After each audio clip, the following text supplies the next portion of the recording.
Olá, confira os destaques do Jornal da Câmara. Parlamentares da Comissão de Saúde e Meio Ambiente visitam a Casa de Apoio Madriana. Instituição acolhe pacientes e acompanhantes de outras cidades que buscam tratamento no Complexo de Saúde da Santa Casa. Executivo recebe autorização para alienar imóveis pertencentes ao município. Projeto de lei que assegura a possibilidade de venda dos bens é aprovado na Câmara Municipal. Após decisão judicial, exposição Rir é Risco, Independência em Risco será reaberta no Legislativo. Mostra de cartoons havia sido recolhida por determinação da presidente do Legislativo. Estas e outras notícias você acompanha a partir de agora.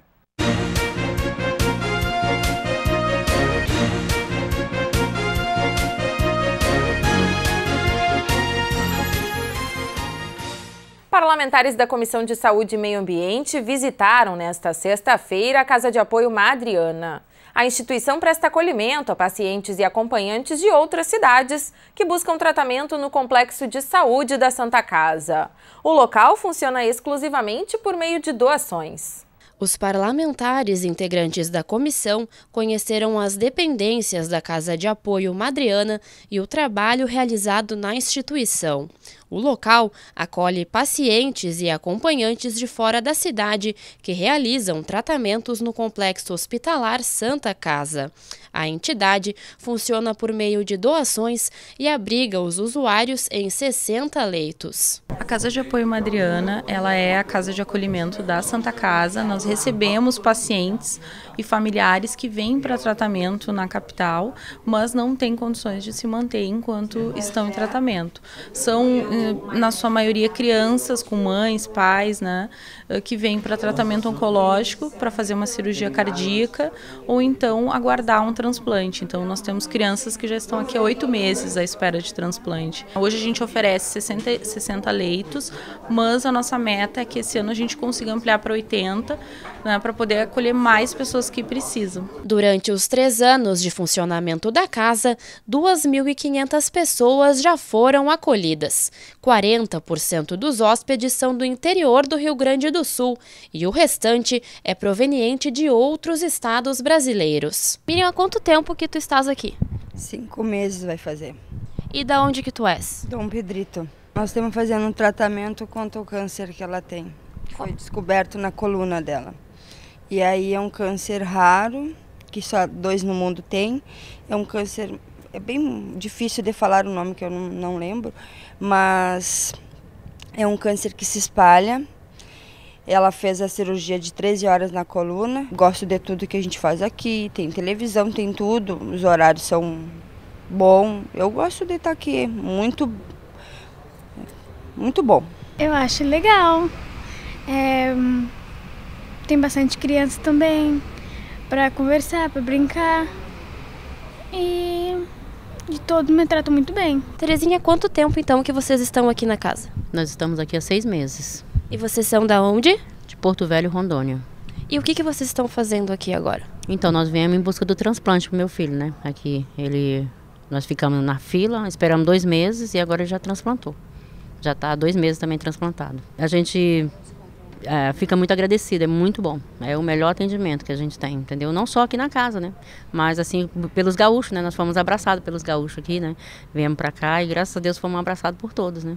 E aqui na casa é ótimo, tem a brinquedoteca, né, para eles, tem a sala de TV para nós também, eles podem estar lá, tem aqui o jardim, tem a biblioteca, né, tem bastante coisa para a gente participar aqui, quer dizer, a gente não fica ocioso aqui, né, entendeu? E tu gostas aqui da casa, qual é a tua avaliação? Sim, eu gosto aqui da Casa de Apoio, que todo mundo me trata muito bem, quando eu cheguei aqui eu fui muito bem recebido pelos funcionários. E eu então, só agradecer, porque eu tenho aqui, a casa tem me acolhido muito bem. Presidente da Comissão de Saúde e Meio Ambiente, o vereador André Carus foi o proponente da visita.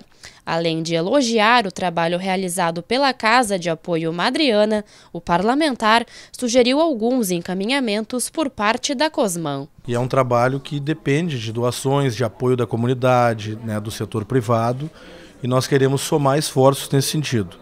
Além disso, demandas pontuais que vão qualificar, né, a gestão da casa e que dependem de ações do Poder Público Municipal, nós vamos fazer os pedidos de providência para que ocorram. E nos próximos dias também vamos tentar levar o conhecimento para além da Cosman, né, para os demais vereadores da casa, propondo uma quinta temática na sessão plenária, para que todos conheçam o trabalho que é feito aqui e o que se pode ajudar mais. A necessidade de um espaço para manifestações religiosas foi tema de encontro da Comissão de Direitos Humanos do Legislativo nesta semana. Representantes dos cultos de matriz africana reivindicam um local onde possam realizar as cerimônias. A reunião da SEDECOM contou com a participação de diferentes grupos de matriz africana e representantes das secretarias municipais da Cultura e Desenvolvimento Social.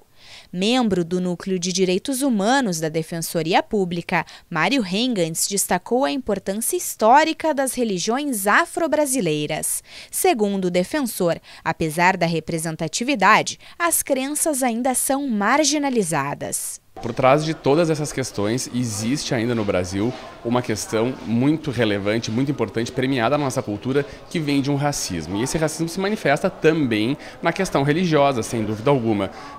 Nós, da Defensoria Pública, já fizemos diversos trabalhos diagnósticos, escutando as demandas do povo de terreiro e compreendemos que todas as questões passam, muitas vezes até no inconsciente, mas que sim, que é necessário combater diariamente essas ideias que fazem com que o tratamento efetivamente não seja igualitário em relação a todas as religiões. Proponente da reunião, Pai Paulinho de Choroquê pediu mais entendimento entre o poder público e as religiões de matriz africana.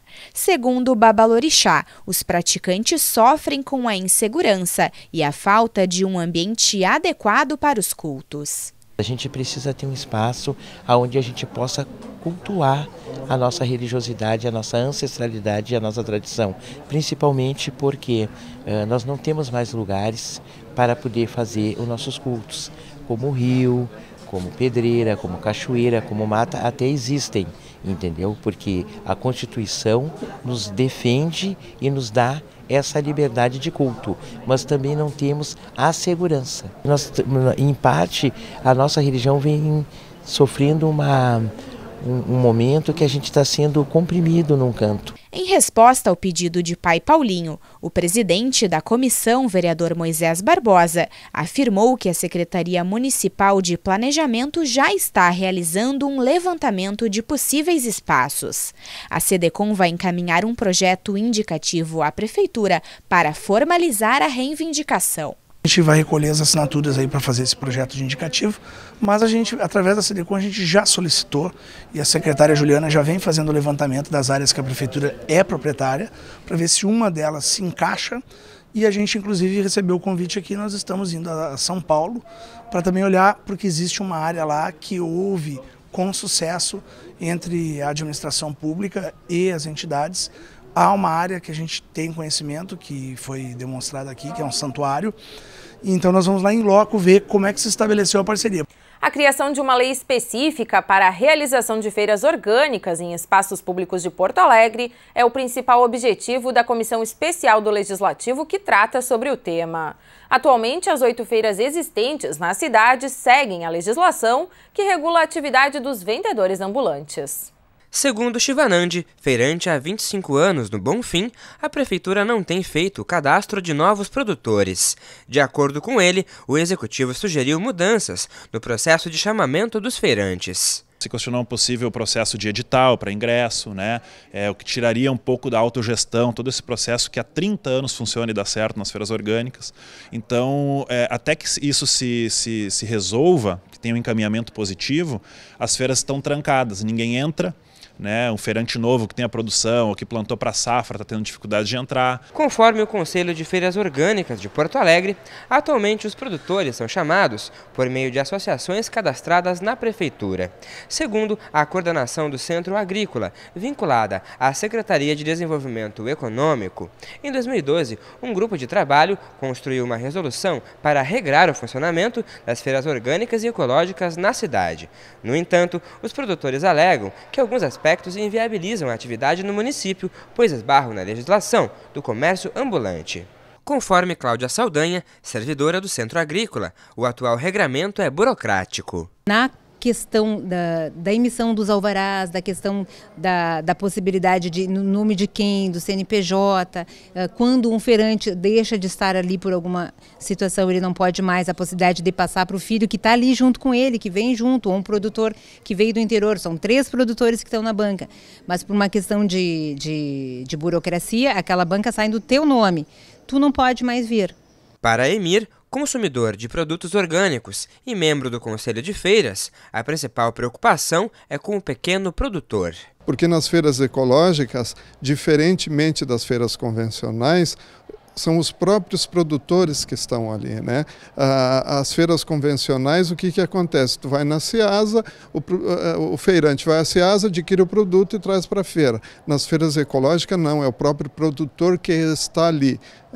E a partir do momento em que eles não tiverem um regramento da forma de comercializar esses produtos, poderá abrir uma concorrência com a grande indústria de assumir isso e acabar com esse pequeno produtor, né? Membro da comissão especial, o vereador Aldacir Liboni disse que uma legislação permanente pode ampliar as feiras no município. A população busca um alimento saudável e para isso ele tem buscado as feiras orgânicas.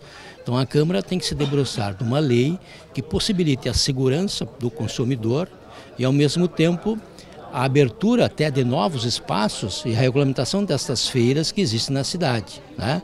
Nós sabemos que muitas delas estão em espaços públicos e que podem, de uma hora para outra, serem retiradas. Presidente da comissão, o vereador Cássio Trogildo, falou que o grupo composto por 12 vereadores vai analisar a resolução existente no município.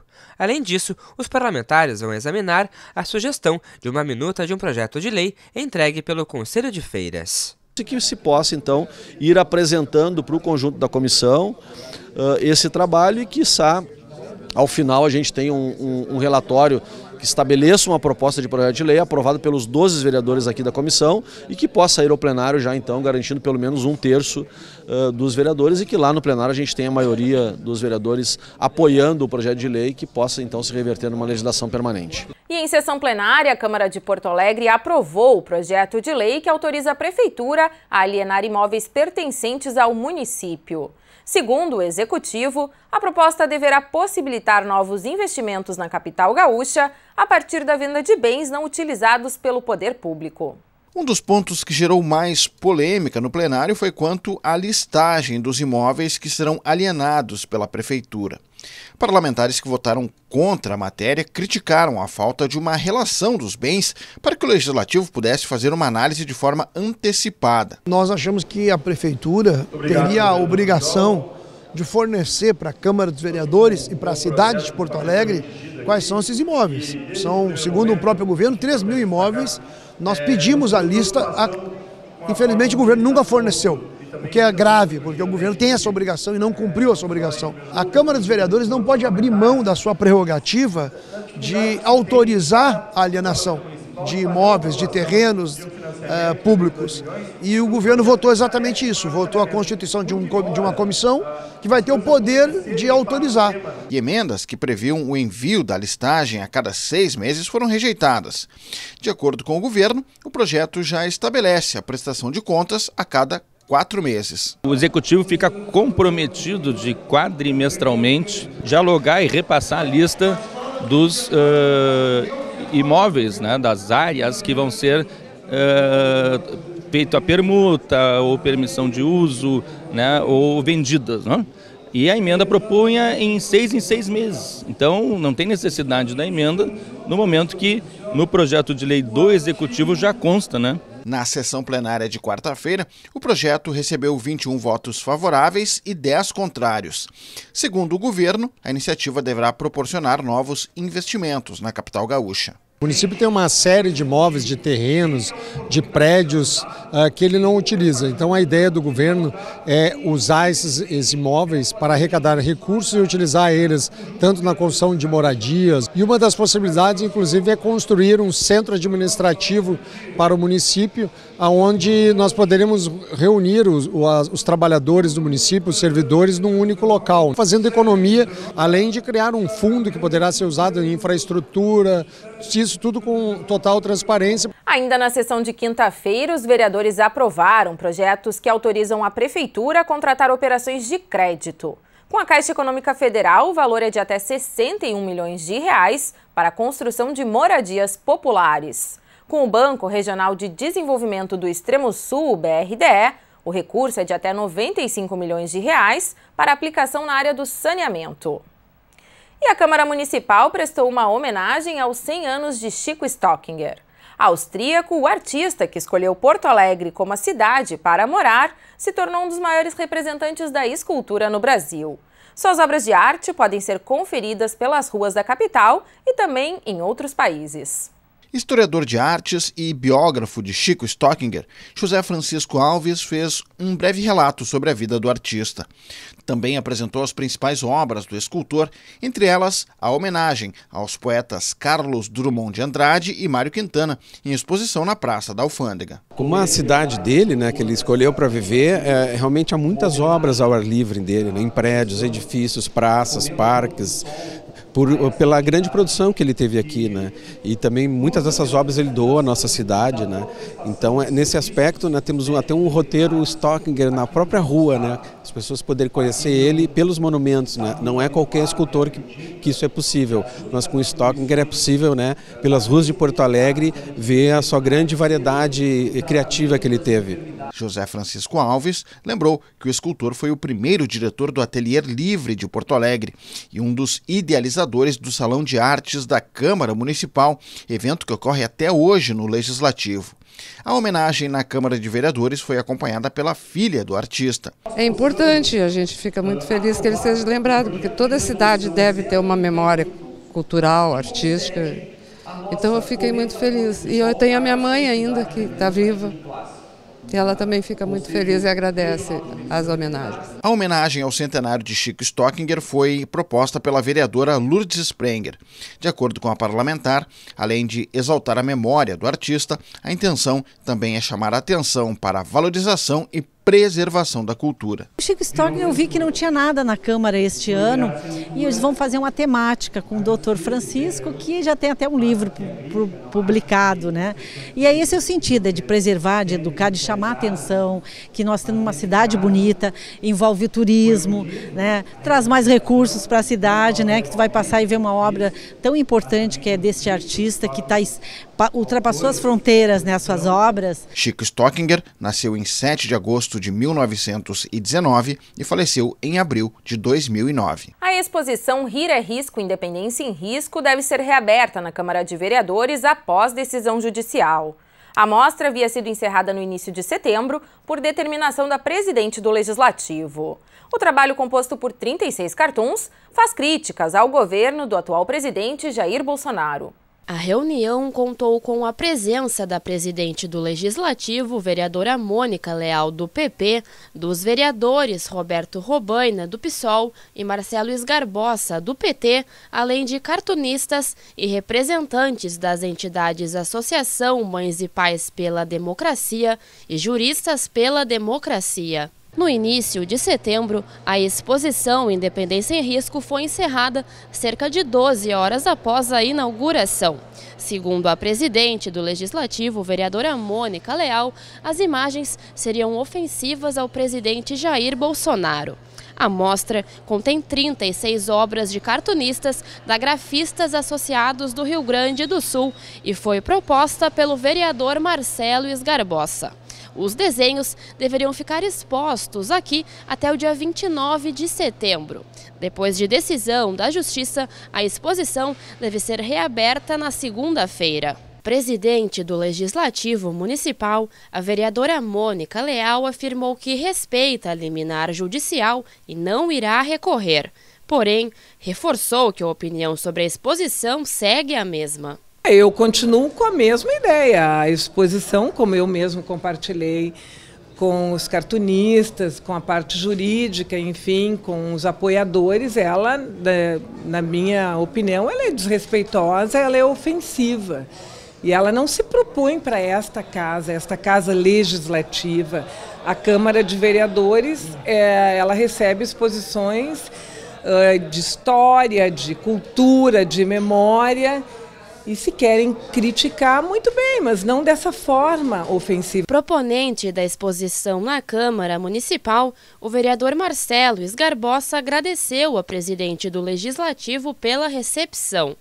Para o parlamentar, o ato da entrega ser realizado pessoalmente para Mônica Leal demonstra maturidade democrática. O petista disse estar satisfeito com a decisão. A decisão representa a defesa da Constituição Federal.